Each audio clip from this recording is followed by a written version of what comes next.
ভক্তিদা, আমরা যে আমাদের সব সম্বল তোমার হাতে তুলে দিয়েছিলাম ভক্তিদা, কিন্তু কি সব হয়ে গেল ভক্তিদা? এখন আমরা ব্যাংকের ঋণ শোধ করবো কি করে? ছেলে পুলে নিয়ে খাবোই বা কি? আমরা যে তোমায় বিশ্বাস করতাম। করবি তো, ভক্তি করবি, বিশ্বাস করবি, ভগবান ভেবে ফুল বেল পাতা দিয়ে পুজো করবি। এখন বুক চাপড়ে কাঁদছিস কেন? ভক্তি বিশ্বাস তো তোদের কাছে ভগবান। তো অমন করে না কেঁদে ওর পায়ে আছড়ে পড়, সেই তো তোদের উদ্ধার করবে। ভক্তি, ভক্তি তুমি চুপ করে থেকো না। শুধু একবার বলো, যা ঘটেছে তার জন্য তুমি দায়ী নও। বলো বলো ভক্তি, চুপ করে থেকো না। বলো বলো, কিছু বলো ভক্তি। কোন মুখে কথা বলবে? হাতে হাতে ধরা পড়ে চোরের মুখে আর কোনো কথা থাকে না। চুপ করো তুমি। আমি ওকে ঠিক চিনেছি, লোকটা এক নম্বরে চালিয়ে। তাই তো এদের সর্বশান্ত করে ভিখারি বানিয়ে পথে বসিয়ে দিল। ধানের গোলায় আগুন লাগিয়েছে কে? এই ভক্তি বিশ্বাস। তোমাদের সকলকে সর্বশান্ত করেছে কে? এই ভক্তি বিশ্বাস। হ্যাঁ, নিজের স্বার্থ পূরণের জন্য ও তোমাদের সবার চোখে ধুলো দিয়েছে, ও তোমাদের ঠকিয়েছে। ও ভণ্ড, মুখোশ পরে সাধু সেজে আছে। ও একটা ভণ্ড, ভণ্ড ভক্তি বিশ্বাস, ভণ্ড। ভক্তি বিশ্বাস ভণ্ড, ভক্তি বিশ্বাস ভণ্ড, ভক্তি বিশ্বাস ভণ্ড, ভক্তি বিশ্বাস ভণ্ড, ভক্তি বিশ্বাস ভণ্ড। লজ্জা করেন আপনাদের? যে মানুষটা আপনাদের সকলের সুখের জন্য নিজের সুখকে বিসর্জন দিয়েছে, আপনারা তাকে বলছেন ভণ্ড?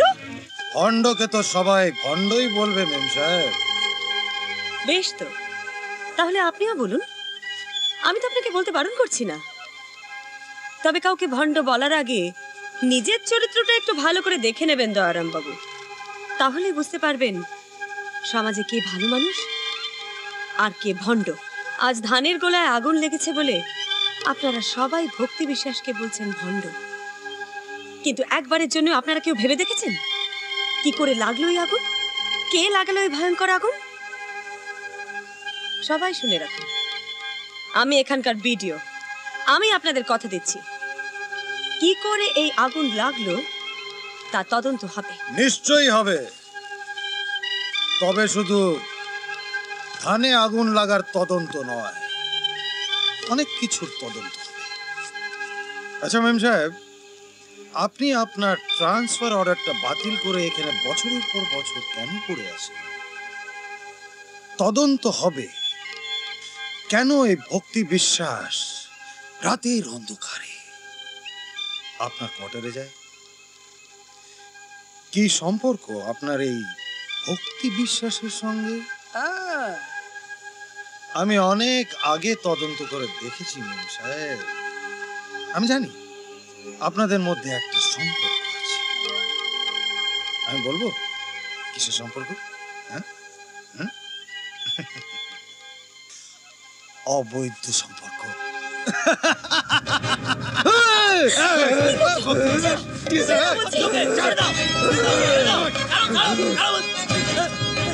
চলে যান, চলে যান, চলে যান, সবাই চলে যান।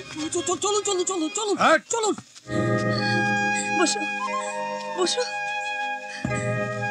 বসো।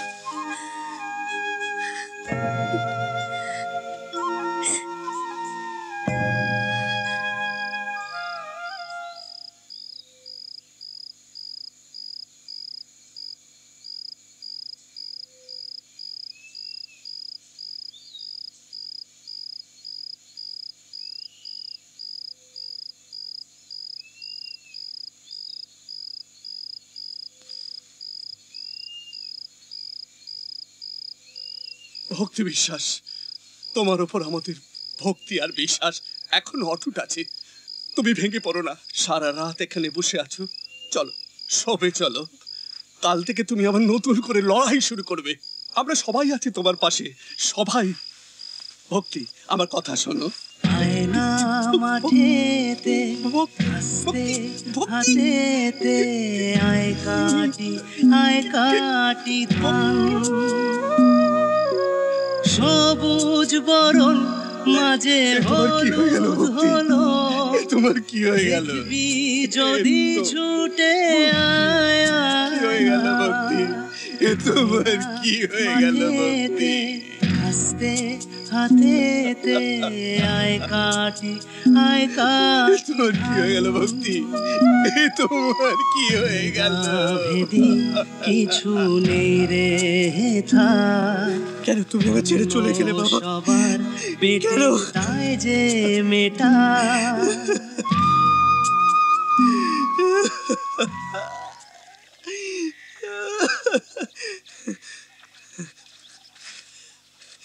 কেন এসছেন এখানে?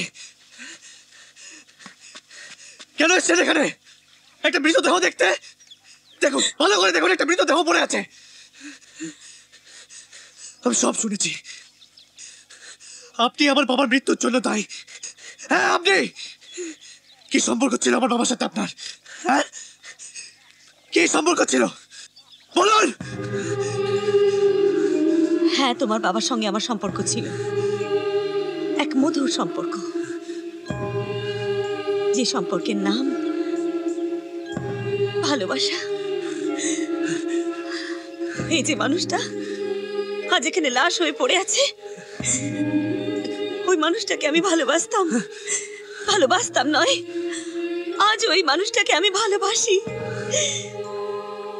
ভালোবেসে তোমরা যার নাম দিয়েছিলে ভক্তি বিশ্বাস, সে ছিল আমার ভালোবাসা সেলিম। তার মানে ও মুসলমান? হ্যাঁ, মুসলমান। এমন একজন মুসলমান যে কোনোদিনও জাতপাতের বিচার করেনি, ধর্মের বেড়া জালে নিজেকে কোনোদিনও বেঁধে রাখিনি,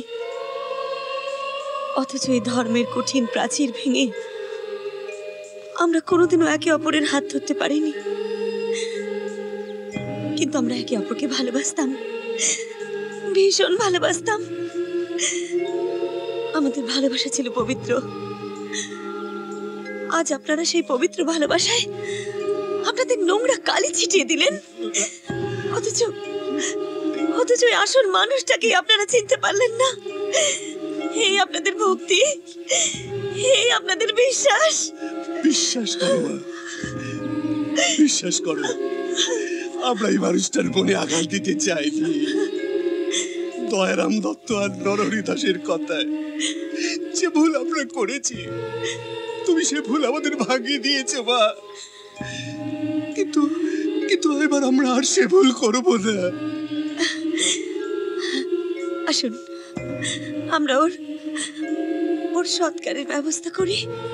মেম সাহেব, ও তো মুসলমান, ওর লাশটা আমরাই নিয়ে যাব। না গফুর, না, ও কি ছিল তার হিসেব আমরা কেউ কোনোদিনও করিনি।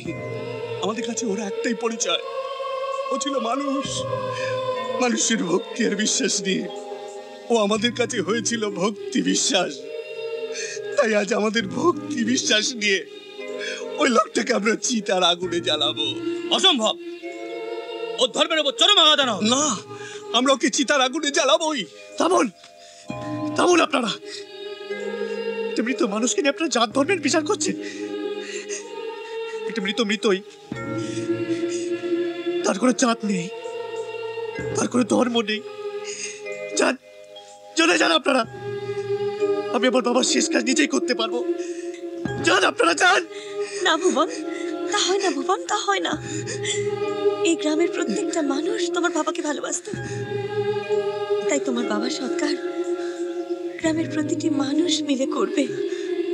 আর সেটা হলো তোমার বাবার সমাধি, যে সমাধির সামনে দাঁড়িয়ে এই গ্রামের প্রতিটি মানুষ তাদের ভক্তি আর বিশ্বাসে শ্রদ্ধা জানাবে। আসুন, আসুন আপনারা সকলে, আমরা তার ব্যবস্থা করি। এসো ভুবন, এসো, আসুন, আসুন সবাই। বাবা চলে যাওয়ার কিছুদিনের মধ্যে নিধির জেঠুও চলে গেলেন। শান্তিনগর গ্রামে নিধির জেঠুর দেওয়া জমিতে বাবার তৈরি ভালোবাসার আশ্রমে একা পড়ে রইলাম আমি। দিশেহারা হয়ে গেলাম। কি করব আমি, কিভাবে মেটাবো চাষিদের ঋণ? তাই ঠিক করলাম এই গ্রাম ছেড়ে চলে যাব, অনেক দূরে চলে যাব।